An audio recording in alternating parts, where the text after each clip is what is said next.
Bismillahirrahmanirrahim. Assalamualaikum warahmatullahi ta'ala wabarakatuh. Alhamdulillahilladzi an'ama 'alaina bi ni'matil iman wal islam wa nawwara qulubal mu'minin bil ma'rifat wa ta'annat qulubuhum bit tauhid. Asyhadu an la ilaha illallah wahdahu la syarika lahu wa asyhadu anna sayyidana Muhammadan abduhu wa rasuluhu la nabiyya wa la rasula ba'dahu.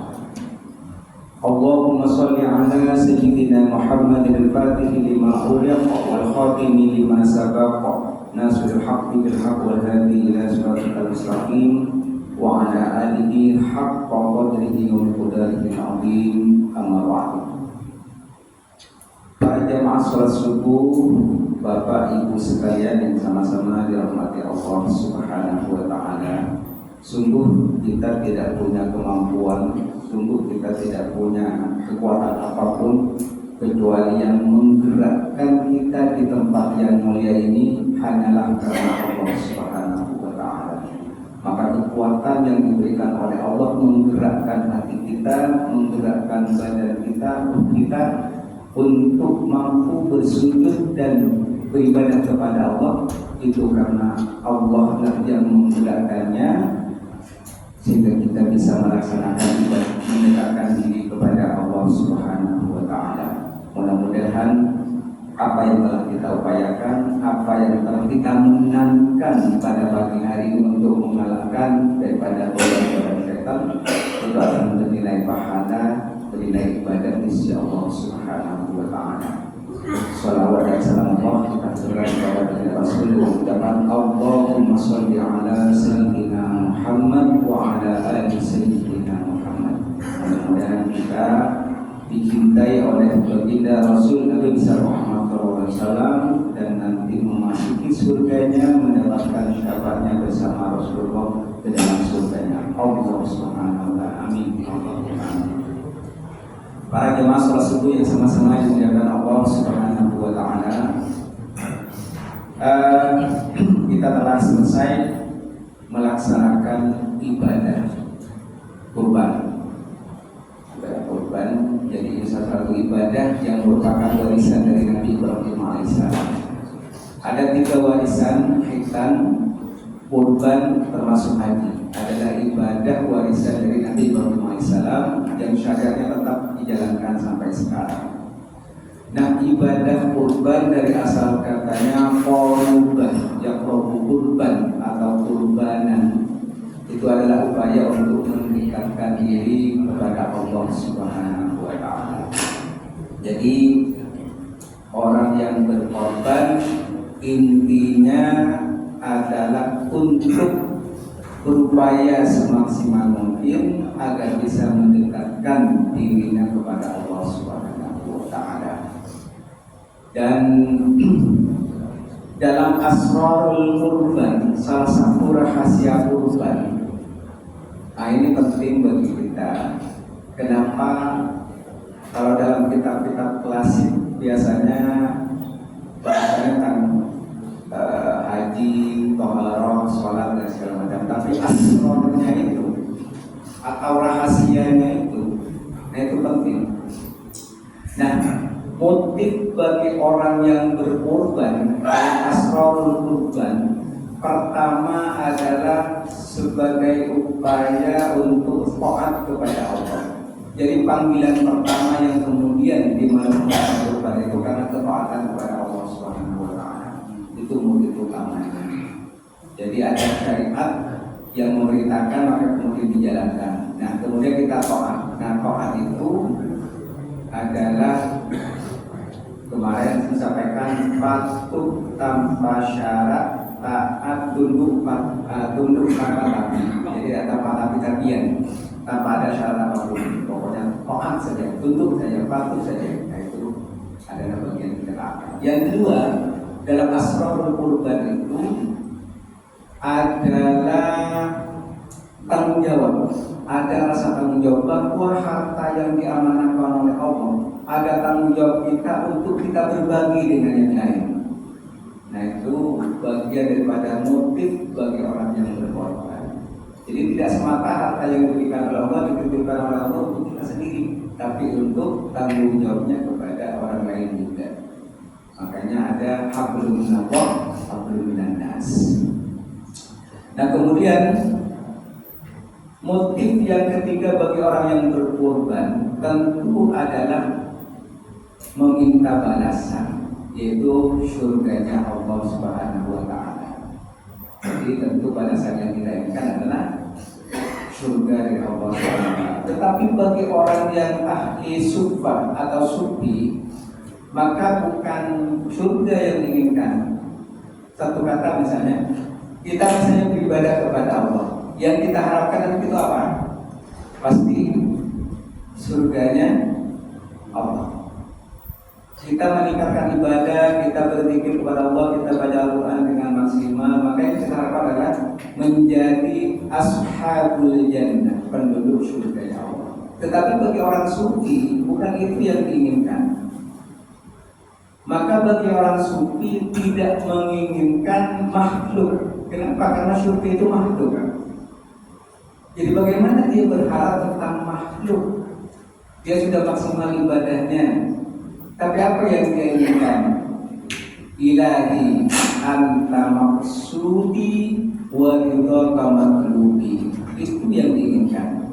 Ya Allah, Engkau adalah tujuanku dan ridhomu itulah yang aku cari dan yang aku harapkan. Nah itu bagi orang sufi. Jadi hanya mengharapkan ridho Allah Subhanahu wa Ta'ala. Maka kalau kita membaca dari Rabi'ah Adawiyah itu salah satu supah wanita yang luar biasa.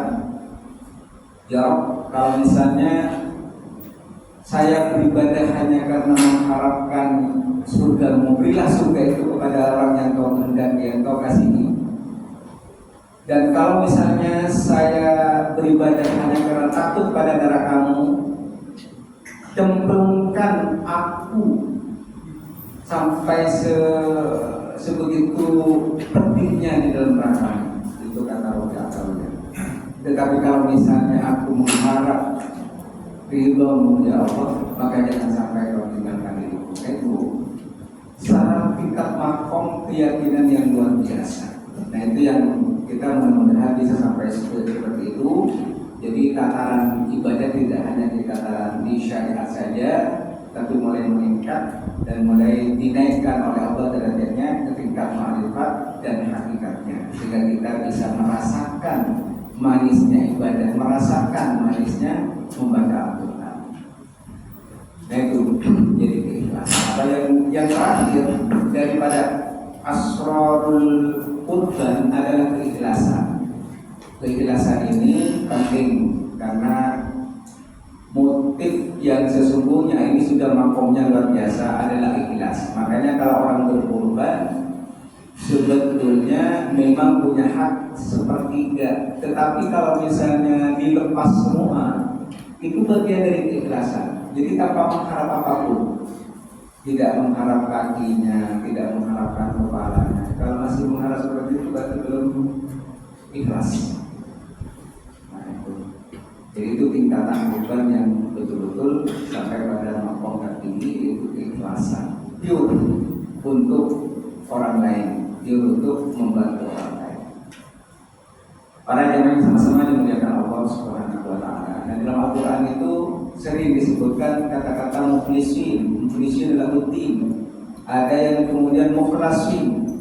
Nah ada perbedaan. Kalau mukhlisin masih ada upaya di antara kita untuk ikhlas kepada Allah.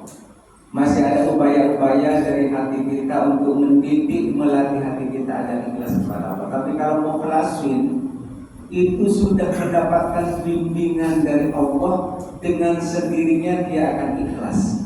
Jadi tingkatannya itu lebih tinggi antara mukhlisin dengan mukhlas, antara mukhlis dengan mukhlas.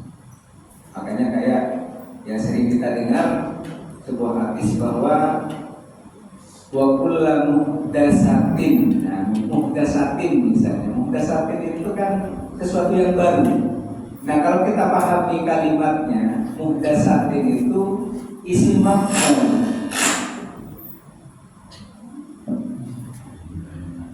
Jadi si maf'ul itu adalah bentuk di. Muhdasatun artinya yang diperbaharui atau dibikin baru. Berarti apa? Sebelumnya sudah ada. Tapi kalau muhdisatin sesuatu yang baru, bikin baru, sesuatu yang sebelumnya tidak ada, diadakan. Makanya kalau dalam kaidah hukum itu ada sesuatu yang memang sudah dibatasi oleh Rasulullah, itu tidak boleh ditambah. Tapi kalau sesuatu yang memang tidak ada batasannya boleh dimodifikasi, atau kalau dalam bahasa sekarang ada namanya moderasi beragama. Nah, itu yang sedang digalakan oleh MUI dengan Jepang. Nah, kemudian apa perbedaannya? Jadi kalau misalnya sholat maulid sudah 3 rakaat, maka tidak boleh ditambah karena itu sudah dibatasi. Tapi kalau misalnya baca Al-Quran, tidak ada pembatasannya. Mau baca di rumah boleh, di masjid boleh, di kuburan boleh. Yang tidak boleh apa? Baca orang baca Quran di kubur, itu tidak boleh. Orang sedang baca Al-Quran mau di kubur, itu tidak boleh. Tapi kalau baca Al-Quran di kuburan, tidak apa-apa, boleh. Nah itu berarti ada amalan yang tidak dibatasi oleh agama. Jadi boleh moderasi. Baik para jemaah sama-sama dimuliakan oleh Allah SWT. Maka dalam asrar ini penting. Contoh misalnya sebelum kita masuk pada kajian kita, jadi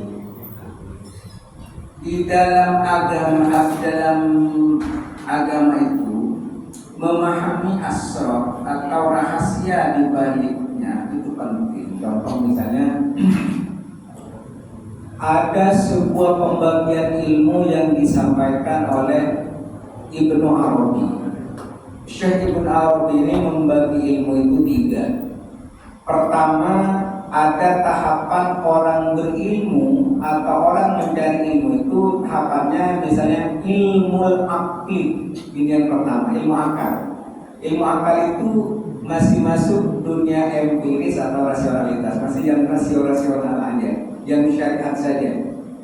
Jadi lebih dari dalam keluar, lebih banyak kalau yang ilmu akli itu memahami orang, meneliti orang, menyalahi orang. Nah itu bagian dari ilmu akli, masih tahapan ilmu paling rendah menurut Ibnu Arabi. Ibnu Arabi itu umur 18 tahun itu sudah jadi orang sufi, dan karyanya sepanjang hidup beliau itu 200 karya kitab. Bahkan salah satu sumber ilmu yang beliau dapatkan itu dari mimpi saja bisa jadi ilmu. 200 kitab, 200 judul itu luar biasa. Dalam kalau nggak salah dalam kitab Hiyatul apa itu inspirasi beliau dari mimpi.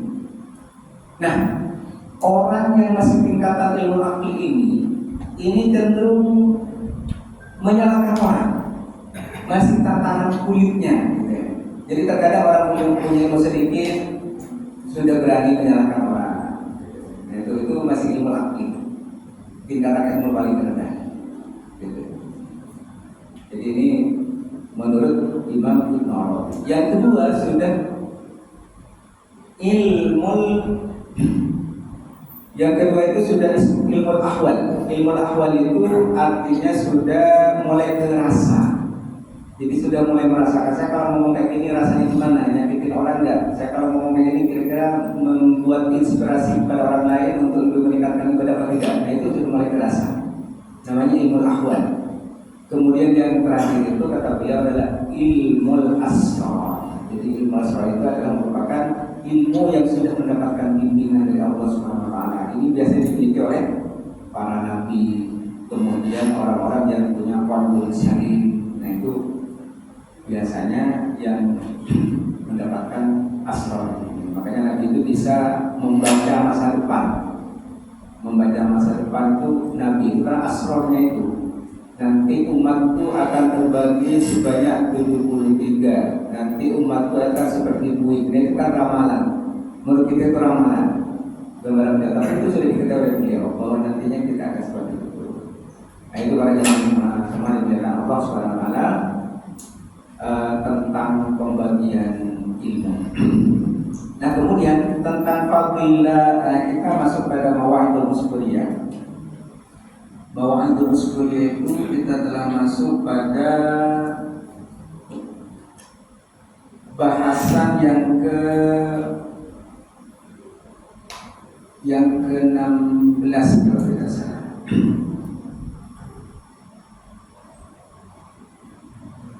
Pada pembahasan yang ke-16 ini membahas tentang bagaimana keutamaannya surah Al-Ikhlas yang sudah kita hafal bersama. Nah, apa sebetulnya rahasianya dan bagaimana sejarahnya? Nah, ini dibahas dalam kitab Mawa'idul Muskuliyah di hadis atau bahasan yang ke-16. Nah, hadis yang disampaikan an Ali bin Abi Thalib radhiyallahu anhu annahu qala Rasulullah sallallahu alaihi wasallam man qara'a huwallahu ahad ila akhiriha ba'da salatil fajr 10 marat lam yasil ilaihi dambun fi dhalika al-yawm wa in jahada syaitan wa hiya suratul makkiyah wa hiya arba'u ayatin wa 15 kalimatin wa sab'atu arba'un harfan. Nah, dalam hadis ini disebutkan bahwa ada hadis yang disampaikan oleh Sayyidina Ali radhiyallahu anhu atau sahabat Ali karramallahu wajhahu, karena memang beliau itu sangat mulia. Makanya Al-Madinatul Ulum, Madinahnya atau kotanya ilmu itu adalah Rasulullah SAW. Wabatuha, dan pintunya itu Ali. Jadi pintu dari semua ilmu adalah melalui Ali radhiyallahu anhu.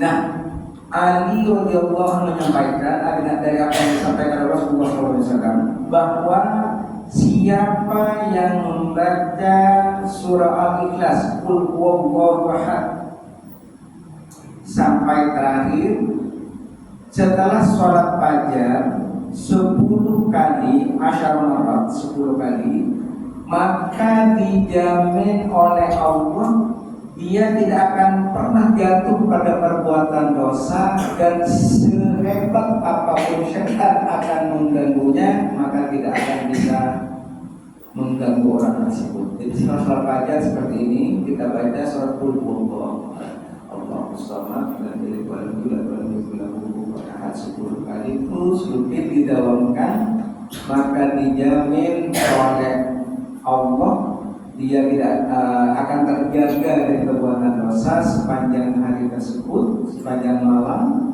Kemudian setan akan mengganggu sehebat apapun dia tidak akan bisa dipengaruhi. Itu penjagaan. Jadi sebagai benteng. Jadi Al-Ikhlas itu hanya sebagai benteng terhadap kita dan perbuatan kita. Nah, kemudian para jamaah yang sama-sama dimuliakan Allah Subhanahu wa taala. Nah, di situ kemudian Sayyidina Ali menyebutkan bahwa di dalam surah Al-Ikhlas itu adalah surah Makkiyahnya, surah yang diturunkan di Mekah sebelum hijrah. Sebelum hijrah Rasulullah turun ayat ini. Maka itu terjadi daripada 4 ayat. Qul huwallahu ahad, Allahus samad, lam yalid walam yulad walam yakul lahu kufuwan ahad. Itu ada 4 ayat. Kemudian 15 kalimat dan kemudian 40 huruf. Jadi yang terkandung di dalamnya itu seperti itu dari surah Al-Ikhlas. Nah, kemudian yang kedua, Nabi Ubay bin Ka'ab radhiyallahu anhu Nabi sallallahu alaihi wasallam qala man qara surat Al-Ikhlas marratan wahidah utiya min al-ajri kamithli ajri mi'ati syahidin. Nah, ini luar biasa. Jadi dari Ubay bin Ka'ab, hadis yang berikutnya itu disampaikan bahwa dari Nabi sallallahu alaihi wasallam, siapa yang pernah membaca surat Al-Ikhlas 1 kali saja, maka akan diberikan pahala seperti pahala yang diberikan kepada orang-orang yang mati syahid. Ini luar biasa. Makanya guru kita kadang Pak Syekh Budi itu mengajari kita, jadi kita jangan keluar dulu dari habis sholat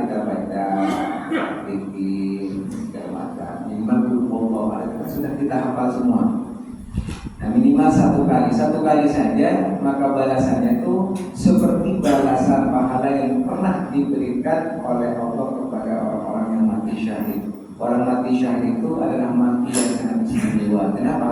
Karena dia tidak akan pernah mengalami siksa kubur dan juga siksa daripada siksa neraka, siksa akhirat tidak, tapi langsung diangkat derajatnya oleh Allah Subhanahu wa taala. Mudah-mudahan kita yang sudah hafal Al-Ikhlas bisa mengamalkan minimal satu kali setiap selesai sholat, minimal satu kali.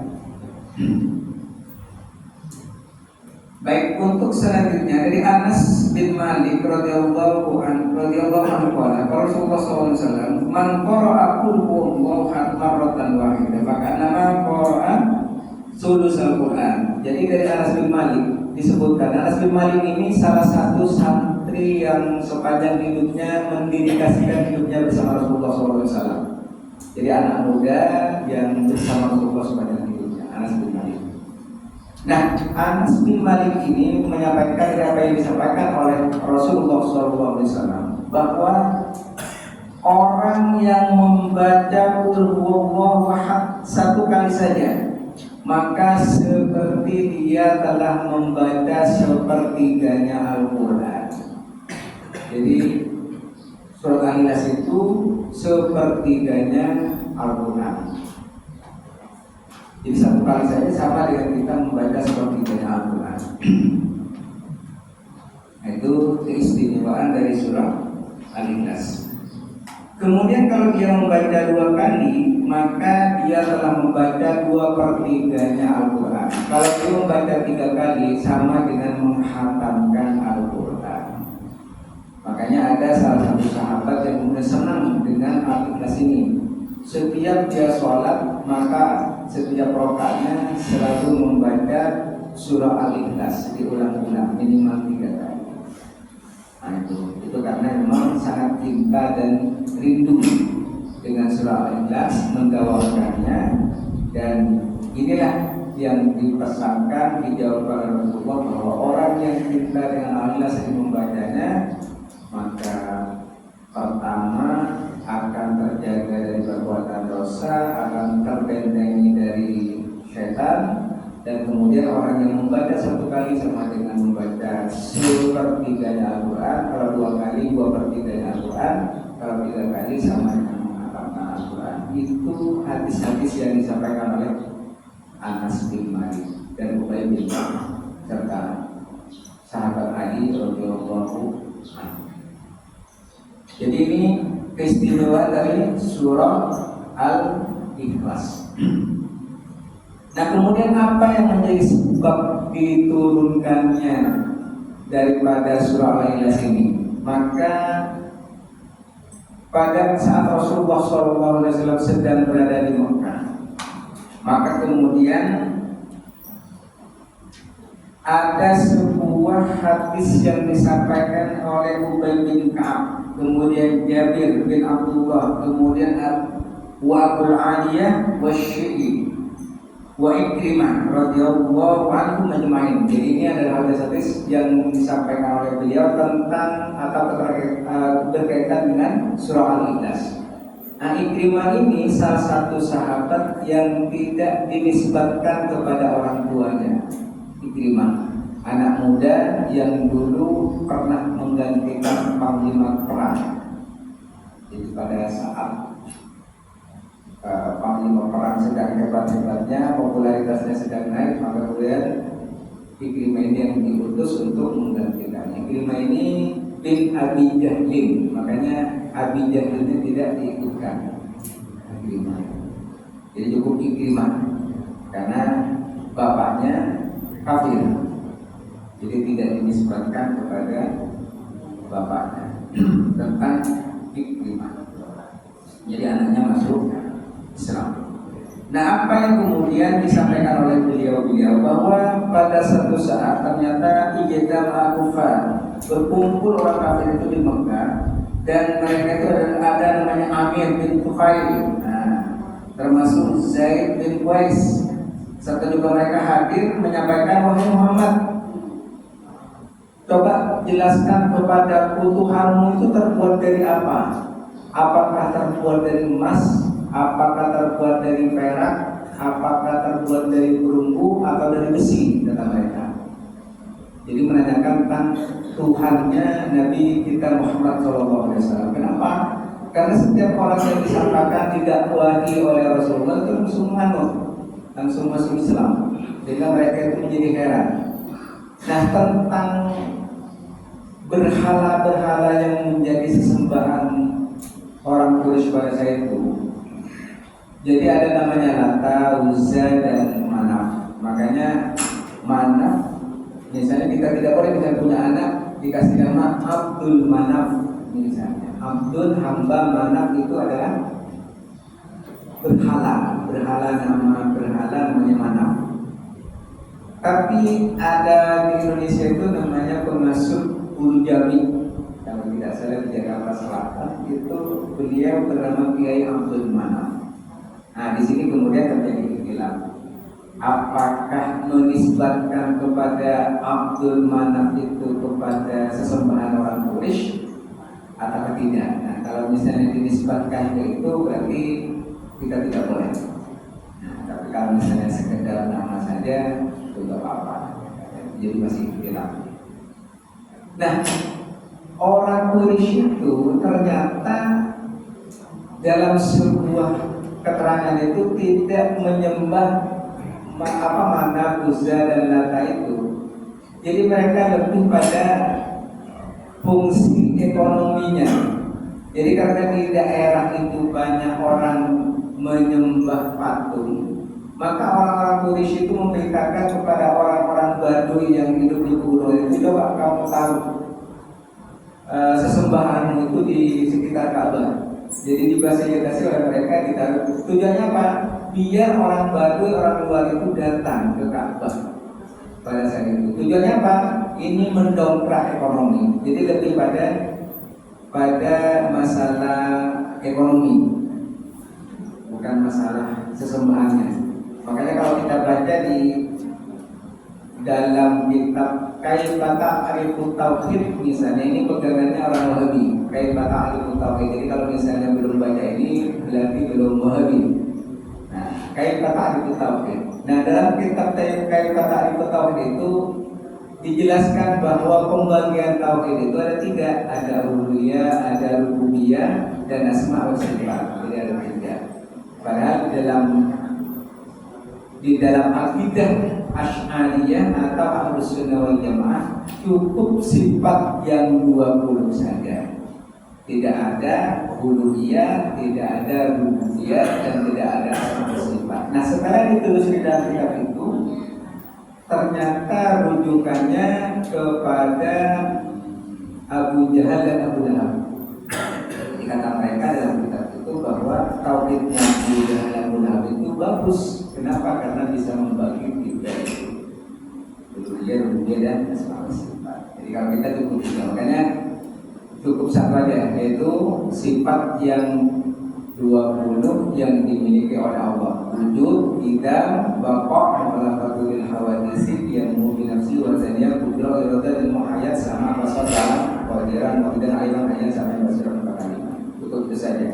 Jadi itu semua ada yang khusus kepada Allah saja, tetapi ada yang khusus kepada Allah dan manusia. Apa yang khusus kepada Allah saja? Misalnya sifat nafsiyah, wujud. Jadi yang mungkin itu cuma Allah. Yang lain itu tidak Adam. Termasuk kita ini Adam, bukan Adam. Kalau Adam itu kan Nabi. Adam. Jadi kita ini tidak ada. Seluruh makhluk ini nanti tidak ada. Karena apa? Asalnya tidak ada menjadi ada, kemudian nanti menjadi tidak ada. Jadi tidak ada. Jadi yang ada satu-satunya cuma Allah Subhanahu wa Ta'ala. Maka kemudian salbiyah, idam, baqa', mukhalafatul hawadisi, yang binafsi wal dzatiyah. Itu adalah salbiyah. Jadi Allah itu bersifat idam, dahulu, tidak ada yang lebih awal dari Allah. Allah itu yang lebih dahulu. Maka setelah itu boleh putus ciptaannya makhluk. Nah, memahami ini sebetulnya menjadi penting kepada kita untuk menemukan akidah daripada ahli sunnah wal jamaah. Baru kemudian ma'ani dan ma'nawiyah. Ma'ani dan ma'nawiyah ini dari kudrah, iradah, ilmu, ayat, sama, basar, kalam, qadiran, muridan, aliman, hayat, sami'an, basiran, mutakalliman. Itu bisa dimiliki oleh Allah, bisa dimiliki oleh manusia. Contohnya apa? Kudrah. Kudrah itu berkuasa. Jadi manusia diberikan kekuasaan oleh Allah. Tapi yang lebih paling maha kuasa adalah Allah. Iradah dan keinginan, kita juga punya keinginan. Allah punya keinginan, punya kehendak. Tapi Allah itu maha berkehendak. Nah, itu. Jadi memahami akidah ini penting. Untuk apa? Untuk melatih rasa kita agar lebih mendekatkan diri mengenal Allah Subhanahu wa taala. Baik para jemaah yang sama-sama dimuliakan oleh Allah Subhanahu wa taala. Jadi itu yang menjadi sebab turunnya daripada surah Al-Ikhlas ini. Jadi berkumpulnya orang kafir pada saat itu menanyakan kepada Allah, Tuhanmu terbuat dari apa? Maka kemudian turunlah ayat ini, Qul huwallahu ahad, Allahus samad, lam yalid wa lam yulad wa lam yakul lahu kufuwan ahad. Nah, ini yang berkaitan dengan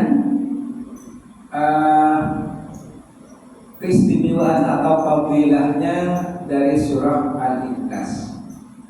Nah, para jemaah yang dimuliakan oleh Allah Subhanahu wa taala. Jadi Darul Qutwah itu mereka berkumpul di situ termasuk Abu Jahal. Nah, pada suatu hari dari Darul Qutwah ini Abu Jahal bersama para petinggi Quraisy berkumpul mengadakan sayembara.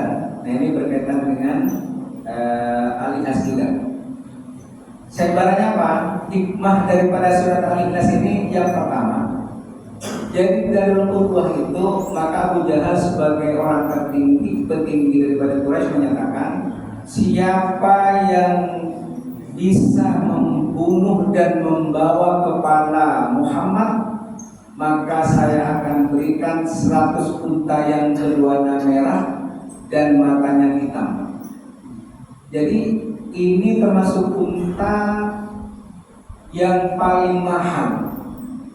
Kalau di Arab itu paling mahal adalah warna agak merah, kemudian matanya hitam. Nah, unta itu kenapa disebutkan di dalam Al-Quran itu setiap binatang yang disebutkan oleh Allah dalam Al-Quran itu pasti punya keistimewaan. Pertama misalnya unta. Nah, kita bahas masalah unta. Unta itu sepanjang seminggu tidak minum dalam kondisi panas 50 derajat itu masih kuat. Seminggu tidak makan dan tidak minum. Dan kalau misalnya kondisi stabil, karena di Mekah itu bisa sampai 50 derajat Celcius panasnya. Kalau kondisi stabil dingin itu bisa sampai 20 hari lebih tidak makan dan tidak minum. Makanya itu yang dipakai kendaraan kemana-mana karena kuatnya itu. Dan dagingnya itu halal. Kalau bahasanya Bapak ke sana beli hatinya apa itu? Hatinya unta itu halal. Jadi harus yang punya gigi agak kuat. Kalau ini nanti copot dengan giginya. Kalau beda dengan hati sapi misalnya, beda. Terus air susunya itu menyehatkan, makanya dijual 4 dirham satu botol kayak itu 4 dirham. Hampir 10 dirham kalau tidak salah. Itu. Nah, yang dijual juga kencingnya. Karena kencingnya juga buat obat kan. Cuma tidak boleh dibawa keluar area misalnya di bandara itu nanti kena hukuman. Nah, itu katanya buat obat kencingnya. Cuma kita masa minum kencingnya kayak itu juga dibotolin. Kalau kita datang ke peternakan itu sudah dijual. Ada orang baru yang sudah menjajakan baik susu sama kencing unta. Nah itu jadi setiap binatang yang disebutkan oleh Allah dalam Al-Quran itu pasti punya keistimewaan. Nah itu punya keistimewaan. Dan kalau hatinya kita katanya buat penyakit rumit, ada penyakit asma agak akut itu bisa.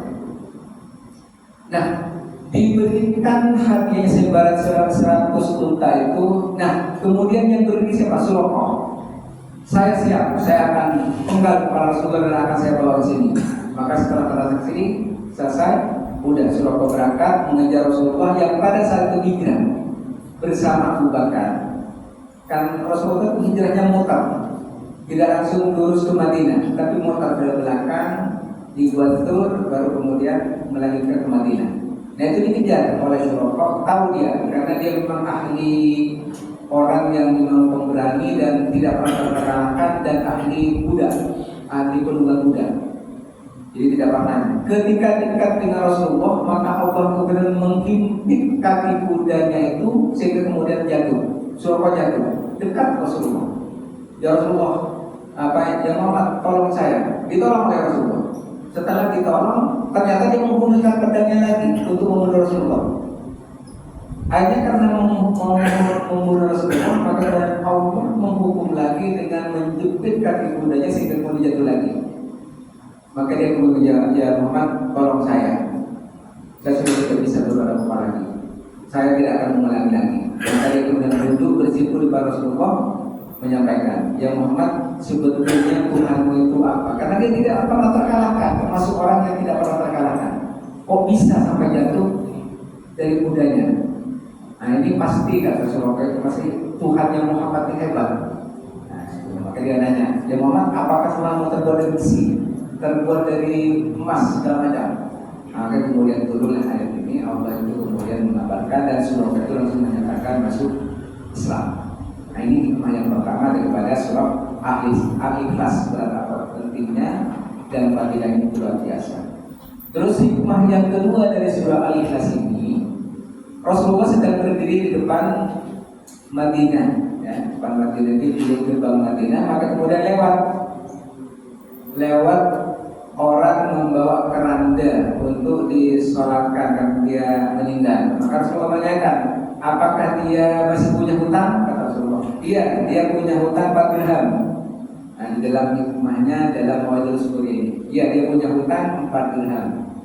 Ya udah kamu yang menyolatkan, saya tidak akan menyolatkan, kata Rasulullah SAW. Jadi para sahabat disuruh menyolatkan, tapi Nabi tidak. Kenapa? Karena dia masih punya hutang. Jadi orang punya hutang oleh Nabi tidak akan disolatkan, masih punya tanggungan. Jadi hutang itu yang akan mu'allaqun bainas sama wal ardh. Amal kita itu tergantung di antara langit dan bumi gara-gara hutang. Jadi kita pun belum dimasukkan ke dalam surganya Allah, walaupun kita ahli ibadah. Kalau misalnya masih punya hutang, ini 4 dirham saja tidak disolatkan oleh Rasulullah SAW. Maka kemudian turunlah malaikat Jibril menyampaikan, wahai Muhammad, saya diutus oleh Allah untuk menyampaikan dan ada salam dari Allah kepada engkau Muhammad. Jadi Allah saja hormat kepada Nabi kita Muhammad SAW. Bagaimana dengan kita? Shalla ala nabi qadiman inna allaha wa malaikatahu yusholluna ala nabi. Jadi Allah bersama para malaikat tunduk hormat kepada Nabi, bersalawat. Bagaimana dengan kita? Kalau sampai pelit bersalawat kepada Nabi, siapa kita? Itu tentang Nabi kita Muhammad SAW. Jadi Allah menyampaikan salam melalui malaikat Jibril. Maka kata malaikat Jibril, wahai Muhammad, ini saya diutus oleh Allah dan dia si bulan ini sudah dibayarkan hutangnya. Gara-gara apa? Membaca setiap hari surah Al-Ikhlas 100 kali.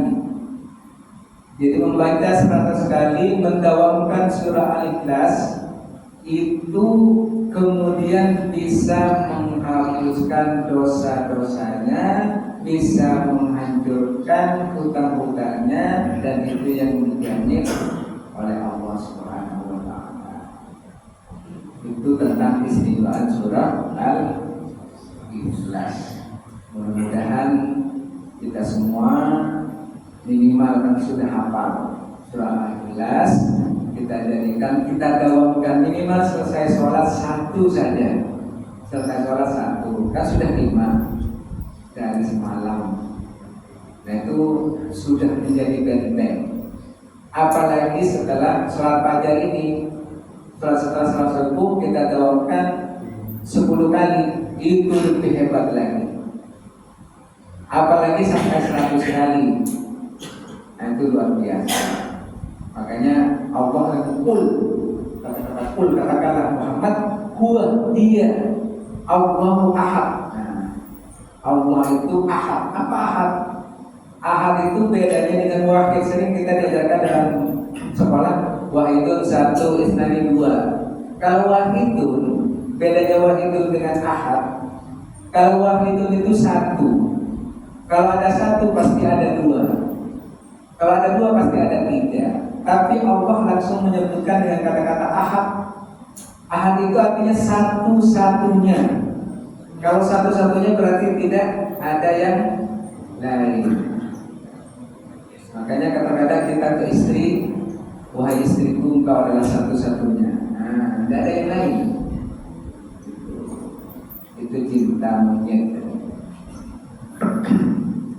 Jadi ini para jamaah sekalian yang sama-sama dimuliakan Allah SWT tentang hikmahnya surah Al-Ikhlas. Mudah-mudahan dengan gambaran hadis yang disampaikan oleh sahabat terbaik Rasulullah SAW seperti ini, bahkan Sayyidina Ali juga menyampaikan tentang bagaimana hikmah dan fadilahnya surah Al-Ikhlas, kita bisa digerakkan oleh Allah hati kita untuk mencintai surah Al-Ikhlas ini.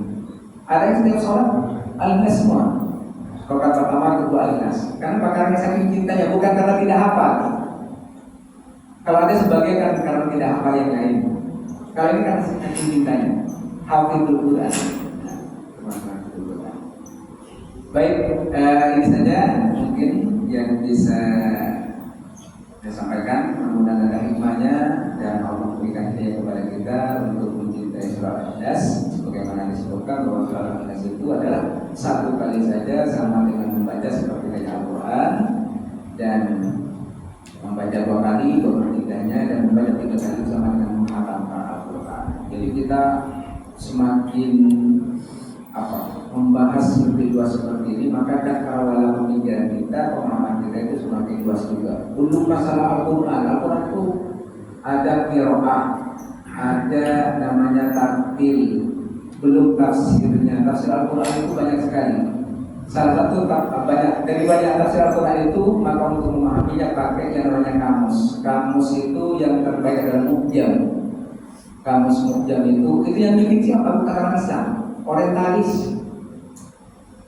Nah, ternyata banyak buku yang dibikin oleh orientalis yang juga dipakai untuk memahami kitab-kitab klasik di dalam hasanah keimanan dalam Islam. Baik para jemaah, mungkin ada pertanyaan, dan pasti banyak pertanyaan. Kami silakan, atau mungkin ada yang mau ditanyakan, silakan. Ada waktu sekitar 10 menit, 5 menit. Menarik Ustaz, hari ini kajiannya lebih banyak pada surat Al-Ikhlas, ya kan? Nah ini ada suatu goyonan Ustaz ya. Nanti Pak Ustaz jelaskan juga ini ya. Biasanya begini. Ada seorang kiai, dia itu punya anak murtad gitu ya kan. Kemudian dia juga mengeluh, saya berapa punya murtad, ibadahnya apa sih yang kurang ya kan? Karena anaknya murtad. Ya. Kemudian ada juga yang menyampaikan, kiai jangan banyak mengeluh. Kenapa? Karena Allah sendiri itu juga lagi pusing katanya. Kenapa pusing? Anaknya oleh umat lain dianggap murtad. Isa al-Masih maksudnya Ustaz. Maksudnya tolong dijelaskan ini maknanya apa gitu Ustaz. Baik, terima kasih Pak Jini, luar biasa. Walaupun literasinya agak sedikit kayak guyonan, tapi sebetulnya maknanya dan ada makna yang bisa kita paham. Pertama, innaka lam tahdi ala man innaka lam tahdi innaka lam tahdi man ahbabta. Jadi teguran Allah kepada Nabi Muhammad, innaka lam tahdi man ahbabta, bahwa orang yang kau cintai saja tidak mungkin akan mendapatkan petunjuk, kata Allah. Fa inna Allah yahdi may yasha, karena sebenarnya yang memberikan petunjuk itu adalah Allah. Nah, itu. Jadi yang memberi petunjuk itu adalah Allah. Nah, kalau misalnya ilustrasi seperti itu sama dengan Nabi Nuh. Nabi Nuh sudah seorang nabi tapi anaknya belum Kan'an, termasuk akhirnya karena tidak mendapatkan petunjuk dari Allah. Nah, itu. Nah, kemudian tentang yang kita hidup di dunia kan kadang unik. Ada orang tidak pernah mengenal agama, tapi anak kita justru menjadi ahli agama. Ada orang yang paham agama, justru anak kita terkadang nyeleneh. Itu hal biasa, karena kita tidak bisa memberikan petunjuk seperti itu. Maka dalam urusan apakah masuk surga atau tidak, itu nanti kita pasrahkan kepada Allah SWT. Ada sebuah kisah begini. Ada orang melakukan perbuatan dosa, seperti misalnya PSK.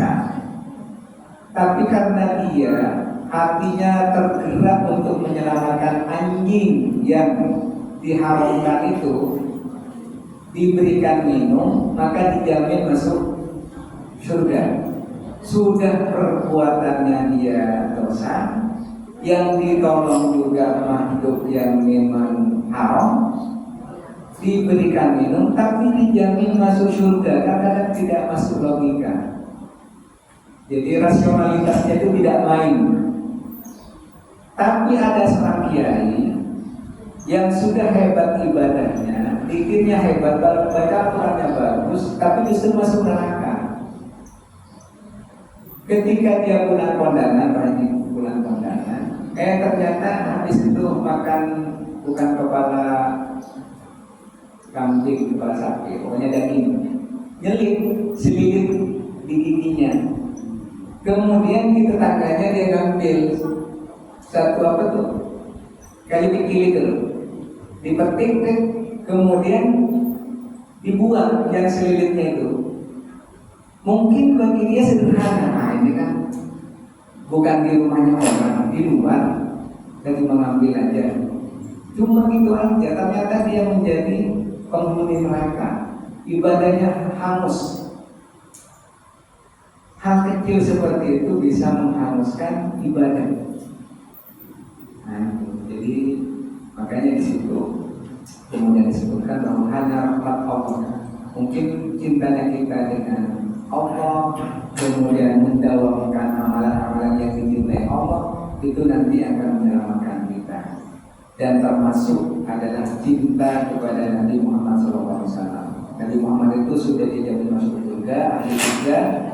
Kalau kita kenal dengan orang yang ahli surga, pasti nanti akan dibawa gitu, akan dibawa ke dalam surganya. Sering menyebut nama Nabi Muhammad, sering bersalawat, maksudnya sering bersalawat. Maka nanti siapa nih umatku yang banyak bersalawat? Ketika Nabi sudah di surga, mana nih umatku yang banyak bersalawat itu di ahli khas misalnya.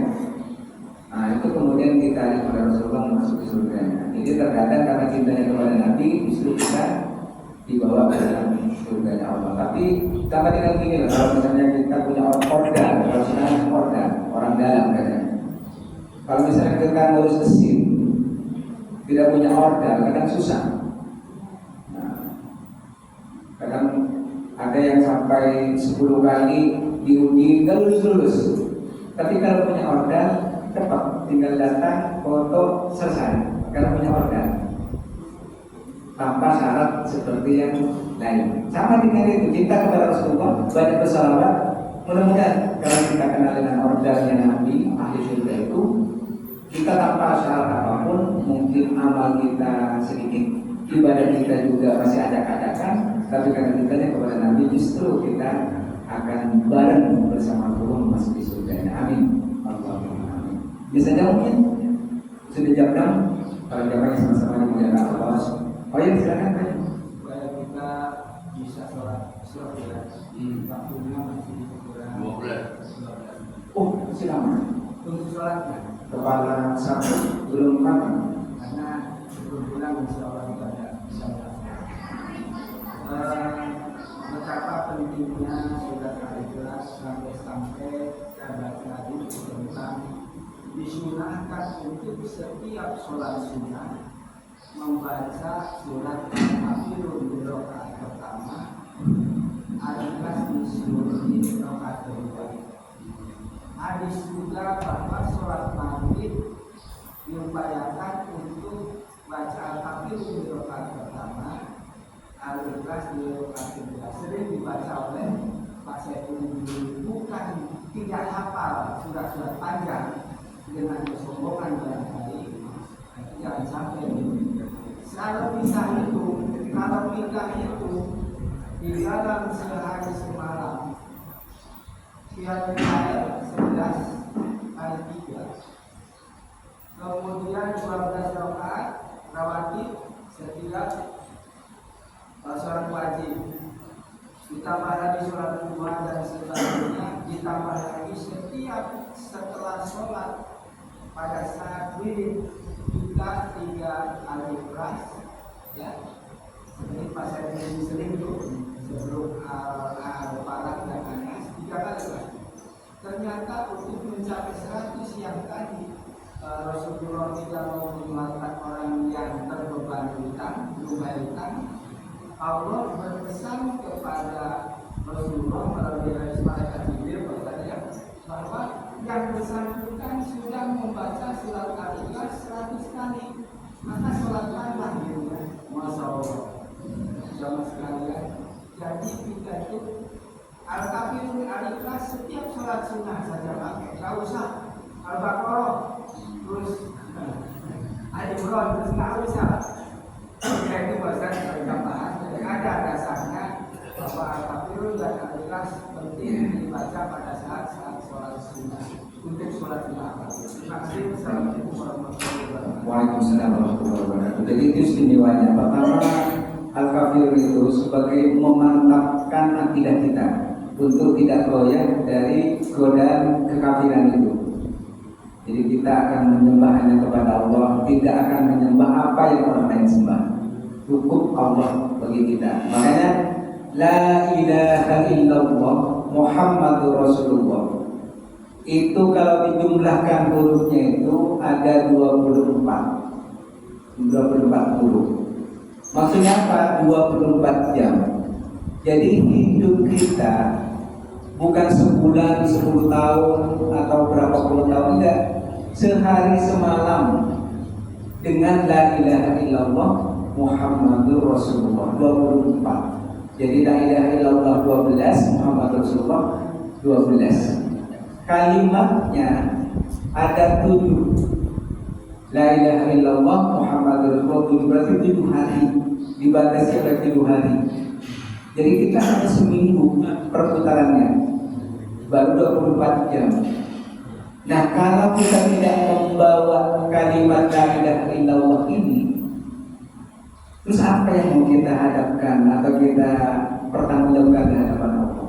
Nah, itulah makanya rahasia daripada la ilaha illallah Muhammadur Rasulullah itu 24 huruf, kemudian kalimatnya ada 7 hari. Itu juga rahasia. Makanya asrarut tauhid, rahasianya tauhid di situ. Jadi apa ya? Yaitu ilahi anta maksudi, ya Allah, engkau yang hanya menjadi tujuanku, tidak ada yang lain. Wa ridho kamatlubi, dan ridhomu itulah yang aku cari, yang aku harapkan, ya Allah. Jadi hanya Allah sebagai tujuan, dan ridhonya Allah itu yang dicari, yang kita ingin dapat.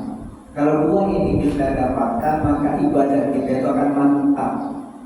Kalau dalam bahasa sekarang mantul. Jadi kita sholat pun sudah ada di hati kita, tujuan kita, bahwa Allah tujuan kita, kemudian ridhonya Allah yang kita cari, kita harapkan. Dua hal ini saja maka akan menjadikan hati kita tergerak untuk selalu cenderung dengan Allah, selalu ingin dekat dengan Allah, dan setiap amal kita selalu dalam bimbingan Allah SWT. Dan mudah-mudahan Allah harus memberikan bimbingan kepada kita sehingga Allah yang hanya satu-satunya tujuan kita dan ridhonya Allah yang senantiasa kita harapkan. Dan inilah bentuk tauhid yang sesungguhnya. Mudah-mudahan Allah meridhoi dan memberikan bimbingan kepada hati kita semua untuk berdoa Allah SWT, dan Allah jadikan kita sebagai orang-orang yang bertakwa di sisi Allah SWT.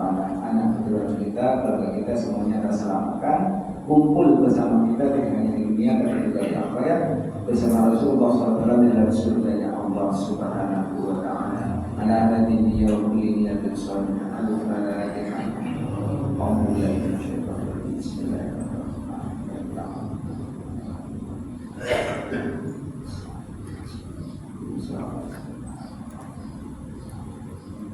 Demikian kurang lebihnya, mohon maaf.